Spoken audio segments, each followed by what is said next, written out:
Assalamualaikum warahmatullahi wabarakatuh. Nama saya Rerin Aminah dari kelompok 3 dengan rekan saya bernama Putri Wirdawati. Kami membahas bab 16 yaitu audit berbasis resiko. Audit terdiri dari yang pertama tinjauan umum, yang kedua resiko audit, yang ketiga rangkuman, yang keempat melaksanakan audit berbasis resiko, yang kelima dokumentasi, yang keenam manfaat audit berbasis resiko, dan yang ketujuh ISAS untuk entitas kecil. Yang pertama membahas tujuan umum. Reasonable assurance yaitu asuransi yang layak. Asuransi yang layak dicapai ketika auditor memperoleh bukti audit yang cukup dan tepat untuk menekankan resiko audit. Resiko audit adalah resiko di mana auditor memberikan opini yang sudah ketika laporan keuangan disalah sajikan secara material. Auditor ingin menekankan resiko audit ini ke tingkat rendah yang dapat diterima. Inherent limitation atau kendala bawaan memiliki 3 kendala utama, yaitu yang pertama sifat pelaporan keuangan, yang kedua sifat bukti audit yang tersedia, yang ketiga sifat prosedur audit, yang keempat pelaporan keuangan tepat waktu. Audit scope atau lingkungan audit. Lazimnya, lingkungan pekerjaan auditor dan opini yang diberikan dibatasi pada menjawab pertanyaan, apakah laporan keuangan dibuat dalam semua hal yang material sesuai dengan kerangka pelaporan keuangan yang berlaku. Material misstatement atau salah saji material. Salah saji yang material terjadi jika secara layak dapat diharapkan akan memengaruhi keputusan ekonomis pemakaian laporan keuangan.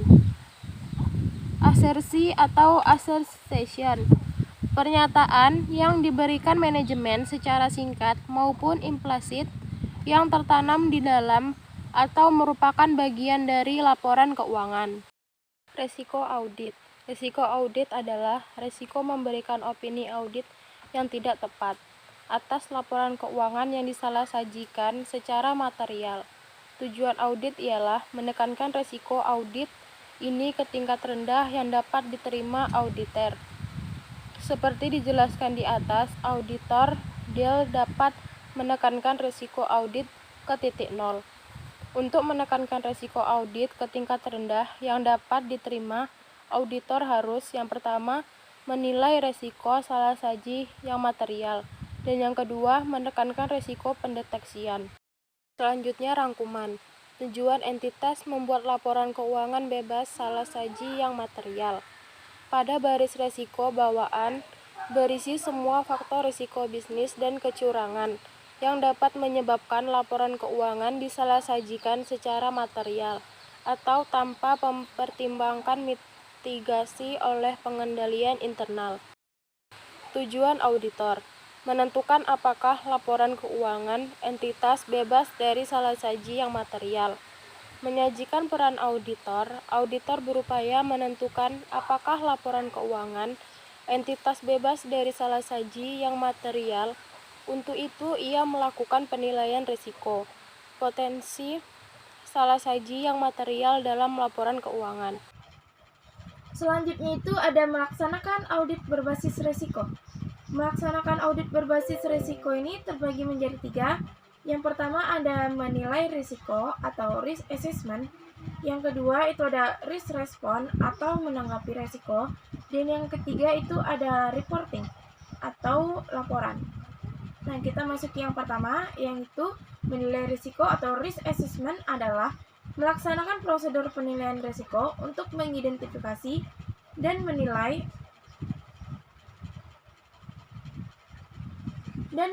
risiko salah saji yang material dalam laporan keuangan. Yang kedua itu ada risk response atau menanggapi risiko adalah merancang dan melaksanakan prosedur audit selanjutnya yang menanggapi risiko salah saji yang material yang telah diidentifikasi dan dinilai pada tingkat laporan keuangan dan asersi. Selanjutnya yang terakhir itu ada reporting atau pelaporan. Nah, di dalam reporting atau pelaporan itu terbagi menjadi 2 tahap. Yang pertama, merumuskan pendapat berdasarkan bukti audit yang diperoleh. Dan yang kedua, membuat dan menerbitkan laporan yang tepat sesuai kesimpulan yang ditarik. Selanjutnya itu ada dokumentasi. Dokumentasi audit yang cukup diharuskan agar auditor yang berpengalaman yang tidak berhubungan dengan audit itu memahami. Ada 3, yaitu sifat, jadwal waktu, dan luas prosedur audit yang dilaksanakan. Yang kedua, hasil pelaksanaan prosedur tersebut dan bukti audit yang diperoleh. Dan yang terakhir, yang ketiga itu hal-hal yang penting yang timbul selama audit berlangsung, kesimpulan yang ditarik, dan kearifan proporsional yang diterapkan untuk sampai pada kesimpulan itu. Auditor tidak perlu mendokumentasikan, itu terbagi 2. Yang pertama, hal kecil yang dipertimbangkan atau semua kearifan profesional yang diterapkan dalam audit. Dan yang terakhir atau yang kedua, keputusan terhadap hal-hal yang ditunjukkan dengan jelas dalam dokumen lain dalam audit file. Selanjutnya itu ada manfaat audit berbasis risiko.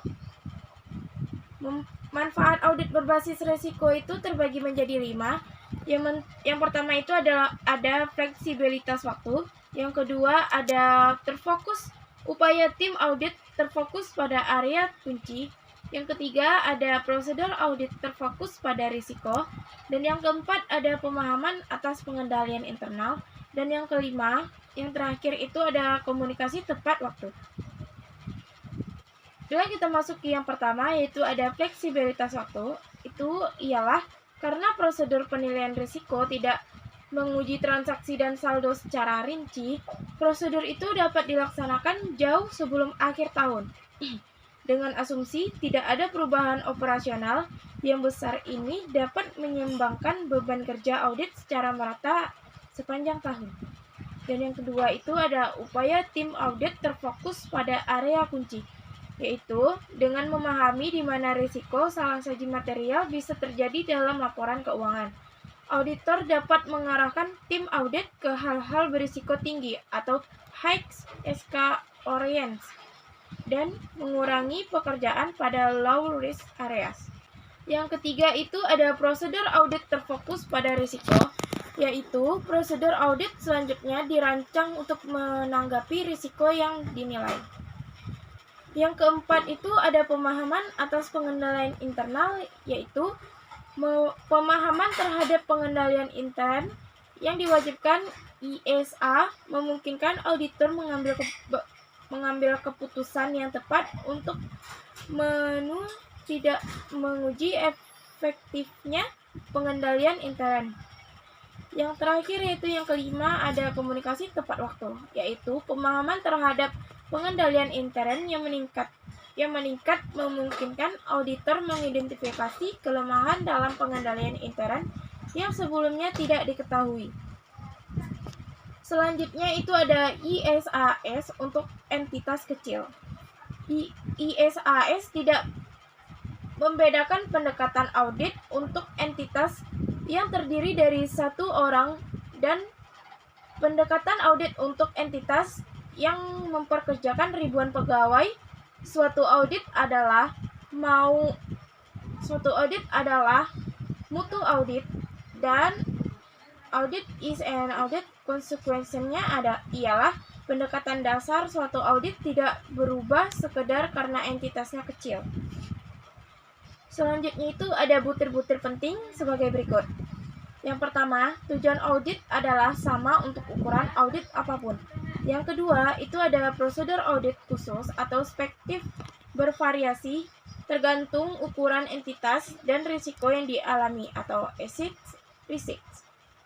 Yang ketiga itu ada ISAS memutuskan perhatian pada hal-hal yang harus ditangani auditor, bukan pada detail dari prosedur audit, bukan pada detail dari prosedur audit khusus atau spesifik.